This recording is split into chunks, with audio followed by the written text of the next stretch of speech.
अस्सलाम वालेकुम dear students, कैसे हैं आप लोग जी। तो आज के लेक्चर में हम चैप्टर नंबर 4 के all of the quick checks जो कि क्वेश्चन दिए हुए हैं उसको डिस्कस करेंगे और उनका सॉल्यूशन मैं आपको प्रोवाइड करूंगा जी। तो क्विक चेक्स चैप्टर नंबर 4 के क्विक चेक्स नंबर 4.1 और इसमें डिफरेंट पार्ट्स हैं बेटा। तो हर पार्ट को हम देखते हैं कि किस तरह सॉल्व करना है। फर्स्ट ए पार्ट कहता है जी calculate the molar mass of KMnO4 का मोलर मास फाइंड करें। तो आपको पता है कि मोलर मास फाइंड करते हुए एटॉमिक मासेस को सम करते हैं।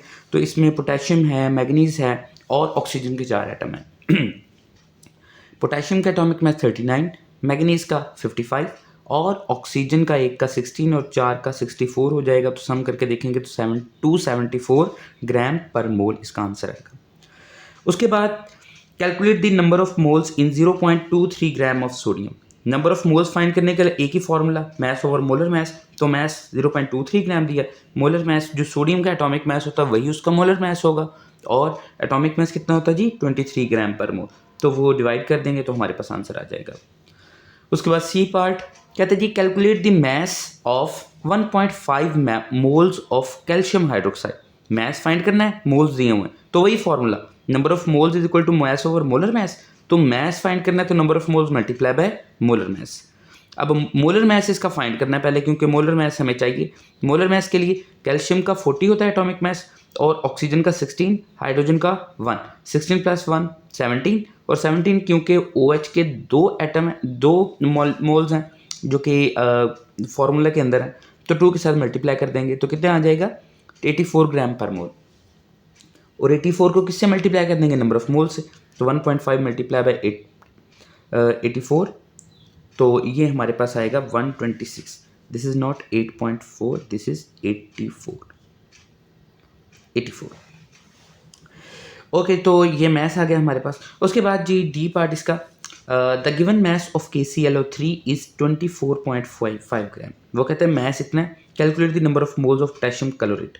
पोटेशियम क्लोरेट के नंबर ऑफ मोल्स, तो मैस दिया हुआ है, इसका मोलर मैस फाइंड करेंगे। पोटेशियम का कितना होता है ये 39 और Cl का 35.5 और जो ऑक्सीजन है उसका 16 × 3 ये बन जाएगा, ये इसका मोलर मैस आ जाएगा 122.5 ग्राम पर मोल। और इसका नंबर ऑफ मोल्स फाइंड करने, मैस ओवर मोलर मैस। अब how many molecules are present, molecules कौन कौन से प्रेजेंट होंगे जी। मॉलिक्यूल्स के लिए हमें पता है कि नंबर ऑफ मोल्स के साथ एवोगैड्रोस नंबर को मल्टीप्लाई कर देते हैं। तो नंबर ऑफ मोल्स को एवोगैड्रोस नंबर के साथ, यानी पहले नंबर ऑफ मोल्स फाइंड करेंगे तो उसको एवोगैड्रोस नंबर के साथ मल्टीप्लाई कर देंगे। तो नंबर ऑफ मोल्स के लिए वही पुराना फार्मूला, मैस और मोलर मैस। H2O2 का मोलर मैस कितना होगा बेटा, हाइड्रोजन का 1 होता है और ऑक्सीजन का कितना होता है जी 16। तो 2 हाइड्रोजन का 2 और 2 ऑक्सीजन का 32 हो जाएगा। दोनों को सम करेंगे तो ये कितना बन जाएगा 34। तो 34 के साथ डिवाइड करेंगे मैस को तो ये हमारे पास नंबर ऑफ मोल्स आ गए। अब नंबर ऑफ मोल्स को 6.02 जो कि एवोगैड्रोस नंबर है 6.02 मल्टीप्लाई बाय 10⁻23 उसके साथ मल्टीप्लाई कर देंगे तो ये हमारे पास नंबर ऑफ मॉलिक्यूल्स आ जाएंगे जी। उसके बाद एफ पार्ट इसका, वो कहता है how many atoms are present. अब नंबर ऑफ एटम्स के लिए भी सेम फॉर्मूला अप्लाई होता है जो कि नंबर ऑफ मॉलिक्यूल्स के लिए होता है। How many atoms are present in 15 gram of gold ring. Gold ring है जिसका वजन 15 ग्राम है, तो उसमें नंबर ऑफ एटम्स कितने मौजूद होंगे गोल्ड के। तो पहले मैस, उसके बाद मोलर मैस। हमें नंबर ऑफ मोल्स पहले चाहिए क्योंकि फॉर्मूला क्या है जी, number of atoms is equal to number of moles multiply by Avogadro's number. तो mass over molar mass, mass कितना है 15 और मोलर मैस कितना है 197। किसका, गोल्ड का। गोल्ड का बेटा 197 ग्राम पर मोल एटॉमिक मैस होता है, तो वही उसका मोलर मैस कंसीडर होगा। तो दिस इज दी 0.076 जब मैस को मोलर मैस से डिवाइड करेंगे। नंबर ऑफ मोल्स आ गए। अब नंबर ऑफ मोल्स को एवोगैड्रोस के साथ मल्टीप्लाई कर देंगे तो नंबर ऑफ एटम्स आ जाएंगे जी। उसके बाद क्विक चेक नंबर 4.2, वो कहते हैं जी अ कॉपर वायर, एक कॉपर की वायर है, contains 27.10 multiply by 10⁻25 atoms. Number of atoms उसने खुद दे दिए। Calculate the number of moles, number of moles find करो। फॉर्मूला क्या था नंबर ऑफ एटम्स का, number of atom is equal to number of moles multiply by Avogadro's number. Number of atoms उसने ये दे दिए, एवोगैड्रोस नंबर हमें पता है, नंबर ऑफ मोल्स फाइंड करने तो number of moles is equal to number of atoms divide by Avogadro's number. ये इधर जाकर डिवाइड हो जाएगा तो नंबर ऑफ एटम्स दे दिए, एवोगैड्रोस नंबर हमें पता है 6.02 मल्टीप्लाई बाई 10⁻23 डिवाइड करेंगे तो ये आंसर आ जाएगा। उसके बाद जी क्विक चेक नंबर 4.2 का B part, calculate the molecules of, molecules अब कैलकुलेट करने हैं हमने, और मैथ्स दिया आइसोपेंटाइल एसीटेट का जिसका मॉलिक्यूलर फार्मूला लिखा हुआ है C7H14O2 which are release in a typical bee sting, जो कि मक्खी के डंग से निकलता है। How many atoms of carbon hydrogen and oxygen are present in, यानी number of atoms carbon hydrogen और ऑक्सीजन के भी फाइंड करने और साथ में मॉलिक्यूल्स तो फाइंड करने। सबसे पहले मॉलिक्यूल्स फाइंड करेंगे, उसके बाद हम नंबर ऑफ एटम्स की तरफ मूव करेंगे।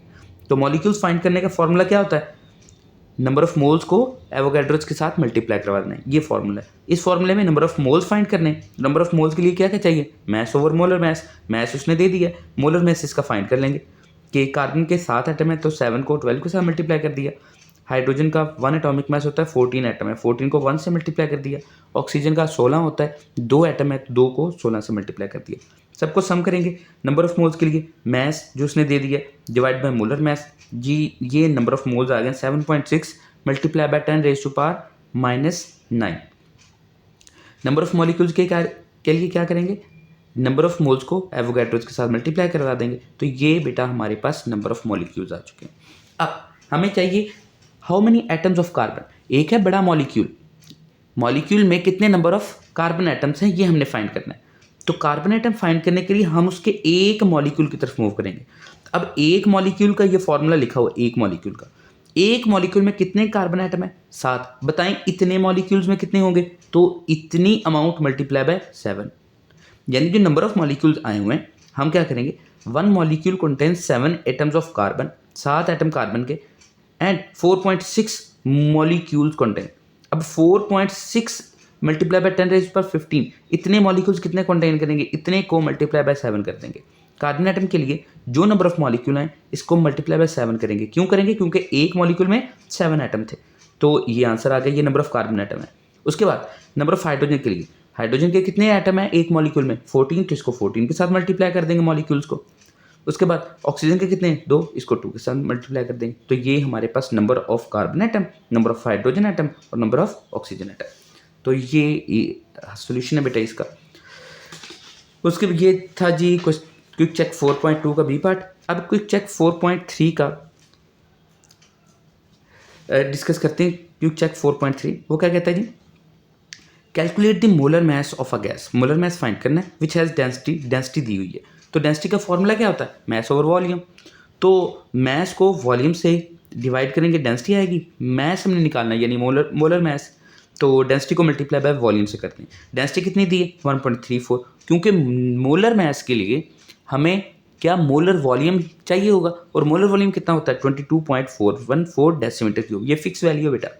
तो 1.34 यानी डेंसिटी को 22.4 से मल्टीप्लाई कर देंगे तो 30.16 ग्राम पर मोल, ये हमारे पास मोलर मास आ जाएगा जी। उसके बाद क्विक चेक नंबर 4.4 कहते हैं जी calculate the molar concentration of a solution. Molar concentration हमने फाइंड करनी है जो कि सी है, कंटेनिंग 7.9 ग्राम मैस दिया हुआ है, और उसके बाद केमिकल फार्मूला दिया पोटेशियम परमैंगनेट का, dissolved in 1 decimetre cube of the given solution, volume दे दिया।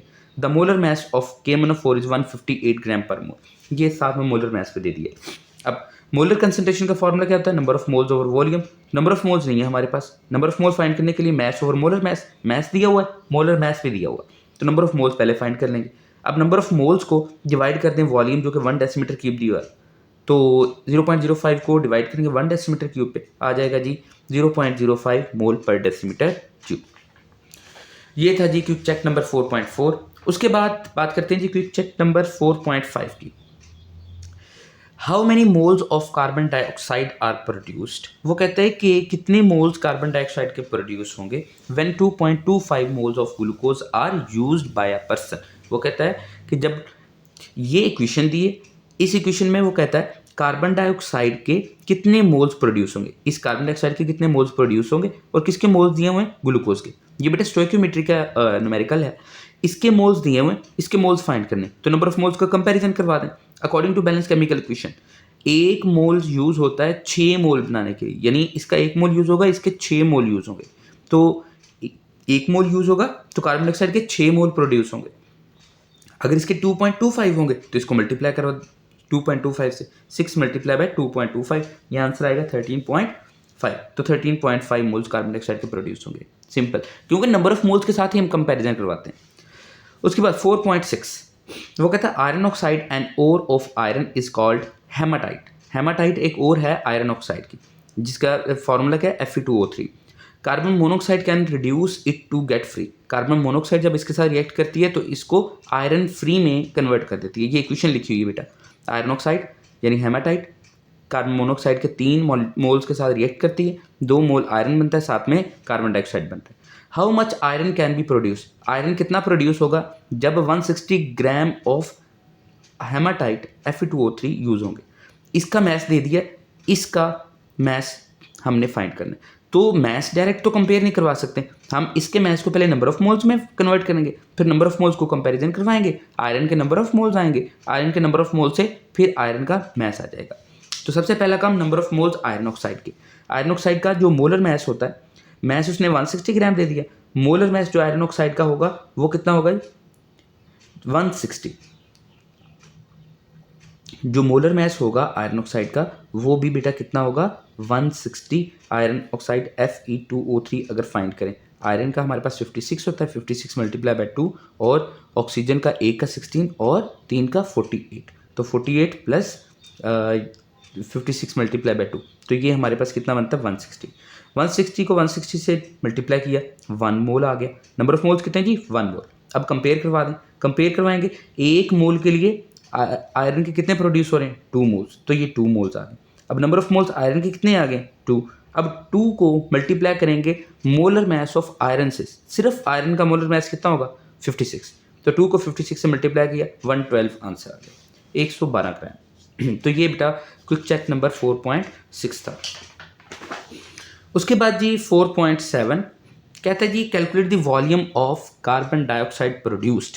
वॉल्यूम फाइंड करना है कि कितना प्रोड्यूस हो रहा है कार्बन डाइऑक्साइड का at STP when 4.5 decimetre cube of methane is burned by a person. जब मीथेन का कितना वॉल्यूम बर्न हुआ है 4.5, मीथेन का वॉल्यूम दिया हुआ, कार्बन डाइऑक्साइड का वॉल्यूम पूछ रहा है, तो डायरेक्ट कंपेरिजन नहीं कर सकते, हमें नंबर ऑफ मोल्स चाहिए, तो नंबर ऑफ मोल्स पहले फाइंड करेंगे। हमें पता है नंबर ऑफ मोल्स फाइंड करने के लिए वॉल्यूम ओवर मोलर वॉल्यूम, और आपने ये फॉर्मूला पढ़ा होगा volume is equal to number of moles multiply by molar volume, इसी की ये एक्सट्रैक्टेड फॉर्म है। यानी नंबर ऑफ मोल्स फाइंड करने तो वॉल्यूम ओवर मोलर वॉल्यूम ये इधर आकर डिवाइड हो जाएगा। तो volume over molar volume, volume कितना है जी 4.5, मोलर वॉल्यूम हमें पता है, तो नंबर ऑफ मोल्स आ गए जी मीथेन के। अब कंपेयर कर लें कि मीथेन का 1 मोल इसके 1 मोल प्रोड्यूस कर रहा है, तो 1:1 है, जितने इसके होंगे उतने ही उसके होंगे। 0.200 इसके भी 0.200। कार्बन डाइऑक्साइड के नंबर ऑफ मोल्स कितने हैं 0.200। हमें वॉल्यूम चाहिए, तो volume is equal to number of moles multiply by molar volume, तो नंबर ऑफ मोल्स कितने हैं 0.200 और मल्टीप्लाई बाय मोलर वॉल्यूम 22.414, तो 4.5 डेसीमीटर क्यूब ही वॉल्यूम आ जाएगा किसका कार्बन डाइऑक्साइड का। उसके बाद जी क्विक चेक नंबर 4.8 का सोल्यूशन क्या जी, पहले तो क्वेश्चन पढ़ते हैं क्या है। वो कहता है कि calculate the mass of sodium hypochloride. Sodium hypochloride जिसका फॉर्मूला NaOCl होता है, कहता है भी इसका मास फाइंड करें। अ हाउस होल्ड ब्लीच, ये हाउस होल्ड ब्लीच होता है produced by the reaction, reaction किस किस का हो रहा है 2.25 मोल्स ऑफ क्लोरीन 2.25 मोल्स हैं, और with excess of sodium hydroxide. जो सोडियम हाइड्रोक्साइड एक्सेस में लिए इसको हम यूज़ कर ही नहीं सकते, क्योंकि वो अनलिमिटेड मिकदार के अंदर होता है, वो हमें कैलकुलेशन नहीं दे सकता। हमें कौन कैलकुलेशन देगा जिसके नंबर ऑफ मोल्स ने खुद दे दिए 2.25। क्लोरीन के मोल्स दिए हुए हैं, इसके नंबर ऑफ मोल्स दिए हुए हैं, और मैस पूछ रहा है किसका हाइपोक्लोराइड का। ठीक है, हम इसके नंबर ऑफ मोल्स को कंपेयर करवा के इसके नंबर ऑफ मोल्स, इसके नंबर ऑफ मोल्स को कन्वर्ट करवा लेंगे उसके मैस के अंदर। तो सबसे पहले टारगेट क्या है जी कंपैरिजन, कंपैरिजन करते हैं जी सोडियम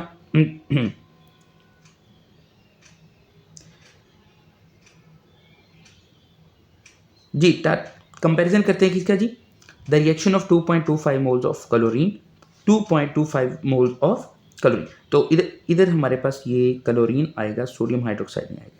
अब क्लोरीन और सोडियम ऑक्सीक्लोराइड या सोडियम हाइपोक्लोराइड। अच्छा क्विक चेक नंबर 4.8 में ये बेटा थोड़ी सी कैलकुलेशन मिस्टेक होगी, जिसमें क्लोरीन का कंपैरिजन किया है सोडियम ऑक्सीक्लोराइड के साथ, क्योंकि नंबर ऑफ मोल्स हमारे पास क्लोरीन के दिए हुए हैं, तो क्लोरीन का भी 1 मोल है इधर यूज़ हुआ, और सोडियम ऑक्सीक्लोराइड का भी एक ही, सोडियम हाइपोक्लोराइड का भी 1 ही मोल है। तो एक एक को कंपेयर करेंगे तो जितने इसके नंबर ऑफ मोल्स उतने ही इसके नंबर ऑफ मोल्स, तो नंबर ऑफ मोल्स इसके कितने आएंगे 2.25। 2.25 को कंपेयर करेंगे तो इधर भी बेटा 2.25 ही आएगा, तो सोडियम ऑक्सीक्लोराइड के नंबर ऑफ मोल्स कितने आएंगे 2.25। तो 2.25 मोल्स को किस में कन्वर्ट करना है, मैस के अंदर। तो मैस क्या होता है, number of moles multiply by molar mass. तो 74.5 ये सोडियम ऑक्सीक्लोराइड का मोलर मैस है, तो मोलर मैस को मल्टीप्लाई कर देंगे 2.25 से, तो ये हमारे पास आंसर इसका आ जाएगा, जो ये गलत लिखा हुआ है, और इसको बेटा करेक्ट करके मल्टीप्लाई करके आपने लिख देना इधर। उसके बाद जी 4.10 क्विक चेक नंबर 4.10, क्योंकि 4.9 सिलेबस का हिस्सा नहीं था। तो quick check number 4.10, when limestone carbon calcium carbonate is roasted quicklime, quicklime के साथ इसको रोस्ट किया जाता है तो क्विकलाइम बनता है according to the following equation. Calcium carbonate को हमने हीट किया और क्या बन रहा है, कैल्शियम ऑक्साइड और साथ में कार्बन डाइऑक्साइड। कहते थे actual yield of calcium oxide is 2.5 kilogram, actual yield दी हुई है, और क्या साथ में दिया 4.5 किलोग्राम लाइमस्टोन है इज रोस्टेड, तो मैस दिया हुआ है लाइमस्टोन का।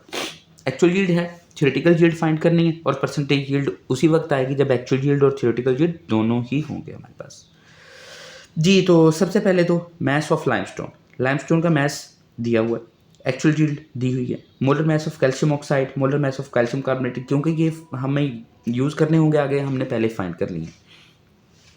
परसेंटेज यील्ड के लिए एक्चुअल यील्ड को थ्योरेटिकल यील्ड से डिवाइड करवाना है, तो थ्योरेटिकल यील्ड के लिए हमने कुछ कैलकुलेशन करनी है।